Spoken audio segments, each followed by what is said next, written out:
وەکو دەزانن ئەو ڕووداوە زوڵمێکی زۆر گەورە بوو، نەک هەر تەنیا لە خانەوادەکەی ئێمە بەڵکو لە هەموو کوردستان، بەڵکو لە دەرەوەش دەجی دەنگدانەوەکی زۆر زۆری هەبوو.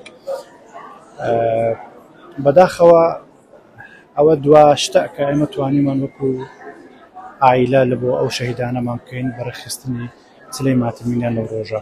دووبارە سوپاسی ئامادەبوونتان دەکەین، سوپاسی ئامادەبوون هەموو ئەو خەڵکانەش دەکەین کە لەگەڵمان بوون و لە ڕۆژی یەکەمەوە تاوەکو ئێستا هاوکاریان کردن و بە پرۆشەوە بوون. زۆر سپاس. هەتا ئەوکو ئێستا زۆر باش دەڕوا لێکۆڵینەوەکان زۆر هاوکار بوونەوە، پۆلیسی هەولێر، دادگاکان ئێستا لە مەرحەلەی لێکۆڵینەوەن. ئینشاءالله بۆ زوانە دەگاتە بێ مەرحەلەی دادگاییکردن و ئەو کاتی ئینشاءالله نەتیجەکەی دەبینین.